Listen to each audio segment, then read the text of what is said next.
Hi everyone, this is Dr. G. Ravindranath Reddy working as Assistant Professor of Mathematics in MLR Institute of Technology, Hyderabad.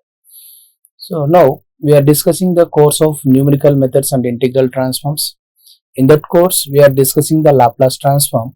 In that Laplace transform we are at the how to find out the Laplace transform for the periodic functions. So in this video we will discuss how to find out the Laplace transform for periodic functions. So first we will take the definition of periodic function, then we will take the standard formula to find out the Laplace transform of periodic functions, and then we will take some examples of periodic functions to find out the Laplace transform. So first we will take the definition of Laplace transform. Which functions we can call it as a Laplace periodic functions, and what is the meaning of period, we will see. So I have taken a function f of t. So now if you want to say that the function f of t is a periodic function, so then that function has to satisfy one condition there. That condition is, if you add some quantity to this function f of t, once again we have to get the same function as f of t. For example, I have taken sin t.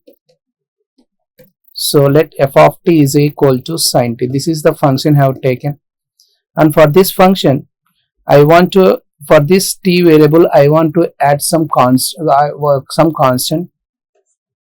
So if you add that constant to this function, once again we have to get the same function f of t, that is same function sin t. So I am adding some quantity to this variable. So now after adding that quantity, that is that quantity is 2 pi, so you will get sin of t plus 2 pi. Sin of t plus 2 pi, this is of the form sin of 2 pi plus theta. Now we know that you follow this procedure, so we will get the same function as sin t here. So since it lies in the 2 pi plus theta lies in the first quadrant, in the first quadrant sign is positive, and see here you are having in 2 pi, so this sign you keep that sign as it is and keep that t here. So it is a positive sign because it lies in the first quadrant. So even though if we add some quantity to the variable in the of the function f of t, we are getting the same function sin t, which is f of t. And similarly, if you take some other quantity other than this 2 pi, so I am adding, instead of 2 pi I am adding 4 pi for this. So sin of 4 pi plus t, so once again you will get the same function as sin t. So this is also equal to f of t. And similarly you add some other quantity, that is sin of t plus 6 pi. So here also you will get the same value sin t. So for all these quantities, even though if we add some these quantities to the function sin t, we are getting the same function as sin t, or which is equal to f of t. Now you collect all these quantities here. So that quantities are, first one is 2 pi and second one is 4 pi, 6 pi. So even though if you take 8 pi, so you will get the same function. Out of all these quantities, we have to consider the least quantity here in order to get the period. So that least quantity is 2 pi. So this 2 pi we can consider as a period for this sine function here. So we can say that, so if you add, even though if you add 0 for t, you are getting that as sin t only. So why you should not consider this 0 here? Because whenever we want to get the period, that period must be greater than 0. It should not be equal to 0. So greater than 0 we have to consider. So that is 2 pi, 4 pi, 6 pi, 8 pi, 10 pi, 12 pi, and so on. We can go for this. Out of all this we have to consider the least value among all these values of capital T. So that least value we can consider as the period for the function f of t. So that is the definition of this. So in order to say that the function as f of t as a periodic function, then we have to get some period. So that period is represented with t. So that t has to satisfy this condition. F of small t plus capital T is equal to, once again you have to get same function f of t. So where this t is a positive constant, we should have to consider only a positive constants to that values to capital T only. So because of that reason, our t value we have to consider as 0, greater than 0. So this t we can call it as a period for the function f of t. So for example, just now we have taken the example f of t is equal to sin t. So for this, if we add f of t plus 2 pi is equal to sin of t plus 2 pi, once again you will get the same function which is similar to f of t. And similarly, if you go for sin of t plus 4 pi, you will get the same function, but among all these constant values we have to consider the least value here. So our least value is 2 pi. So we can consider sin t is a periodic function with period 2 pi. So the period, whatever the period we consider for that f of t, that must be a least value among all the constant values here. And similarly, if you take tan t, tan is also a periodic function with the period pi. So if the given function is a periodic function, for that function some period has to exist. That period in general we will represent that period as capital T here. So that is the definition of a periodic function here. Now we will go for the standard formula to find out the Laplace transform for that periodic function. So let us take the statement here. So whatever the function I have considered here, that f of t is a periodic function.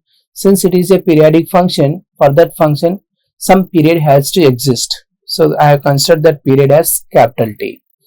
Then if you want to find out the Laplace transform for this capital T, so for this f of t periodic function, then that standard formula is given by Laplace transform of f of t is equal to 1 by 1 minus e power minus s into capital T. This capital T represents the period, and integral 0 to capital T e power minus st into f of t dt. Inside the integral, the power of exponential function is in terms of small t, which is a variable. So this capital T represents the period. This capital T represents the period, and this small t represents the variable. We have to remember this. So by using this standard formula, we are going to find out the Laplace transform for the periodic function here. Now let us take some periodic functions and we will see how to find out the Laplace transform of such periodic functions here. So let us take some examples of periodic functions here. So here find the Laplace transform of square wave function, which is given by f of t is equal to, so we have two values for f of t. One value is equal to e, capital E, which is defined as whenever that small t lies between 0 and a by 2. And f of t we can consider the second value of f of t as minus e whenever the t lies between a by 2 to a. And this is whenever the t lies in between these two values, we can consider f of t is equal to minus e. Okay, so now this is our interval. So here from this, whatever the value we have here, we can consider that as a period. Capital T we have to consider capital T is equal to small a. Capital T represents the period. So since f of t is a periodic function, so in order to find out the Laplace transform of that periodic function, we have to consider this. This is the standard formula we will use. So that is, we have taken, so 1 by 1 minus e power minus s capital T into 0 to t e power minus st into f of t dt. This is our standard formula. So since t is equal to a, replace the t equal to a here. You will get 1 minus e power minus as. Integral 0 to t. Replace that t with a. You will get integral 0 to a e power minus st into f of t dt. So now we have to evaluate this integral in order to get that Laplace transform periodic function. So now here that f of t value is defined for two different conditions. So now what we have to do is, based on these two conditions, we have to divide this interval 0 comma a into two subintervals. One is 0 to a by 2 and the next one is a by 2 to a. So according to these conditions, I am dividing this integral limits 0 to a into two subintervals. One is integral 0 to a by 2 and another one is integral a by 2 to a. So whenever we are having the limits t lies between 0 to a by 2, then f of t value has given that value is equal to e. So I have replaced this f of t with e here. And next one is, second subinterval is a by 2 to a e power minus st into. So whenever that t lies between a by 2 to a, we can consider that f of t is equal to minus e. So replace that f of t here. So this can be written as integral 0 to a by 2 e power minus st into f of t dt plus integral a by 2 to a e power minus st into f of t dt. So here I have replaced with e. In the second integral I have replaced with minus e because our t lies between a by 2 to a. A by 2 to a means f of t we have to consider as minus e. So whenever t lies between 0 to a by 2, we have to consider that f of t is equal to e. So now we have to evaluate these integrals here. E is nothing but a constant, so we can take that constant outside. So you take that constant outside. The remaining one is integral 0 to a by 2 e power minus st. You take that in the second integral also, you take minus e common here, you will get this term. Now this is of the form integral of e power ax dx. So this is equal to e power ax by a. So here a is equal to minus s. Use this formula.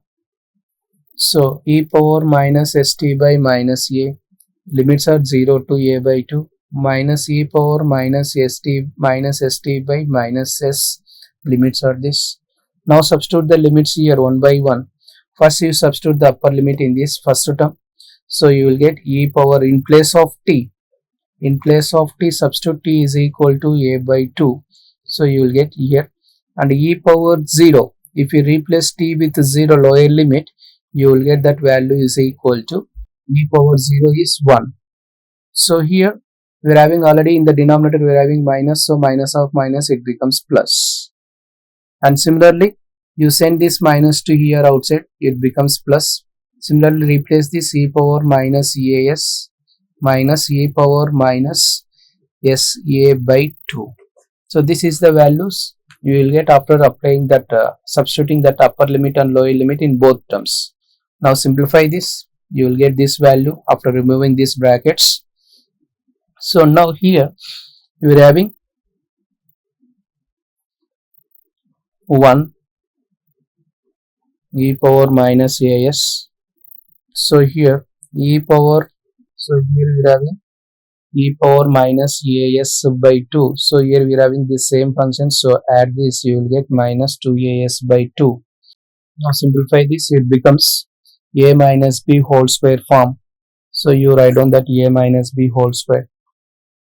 So finally you will get, after simplifying that, we will get this value. So Laplace transform that periodic function has given us e into 1 minus e power minus a s by 2 by s into e power. So here on this one you will get 1 gets cancelled here. In the numerator the remaining one is you write down that in the numerator, and the denominator, out of these two factors you can cancel this factor and we can write this one as it is here. So this is our Laplace transform of that periodic function here. Now let us take the another function here, another problem. So he has given half wave rectifier function, which is defined as f of t is equal to sine omega t. So that function is defined whenever that t lies between 0 to pi by omega, and that next value is given as f of t is equal to 0 whenever that t lies between in these two, pi by omega to pi by omega. So write down this is the given function, write down the formula. So replace that value here.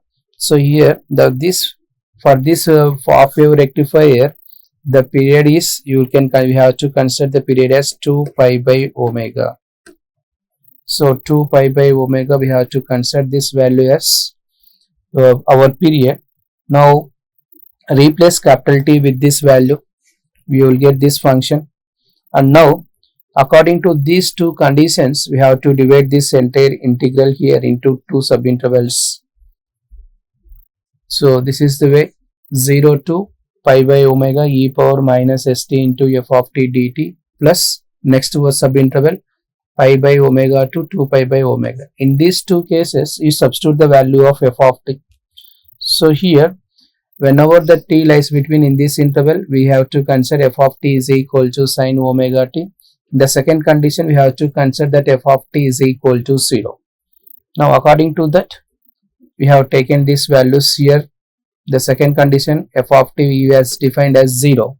So since 0 into anything equal to 0, integral of 0, that is 0. So we can neglect this integration and you concentrate only on the first integral here. Now apply this. Use this formula, integral of e power ax into sine bx dx.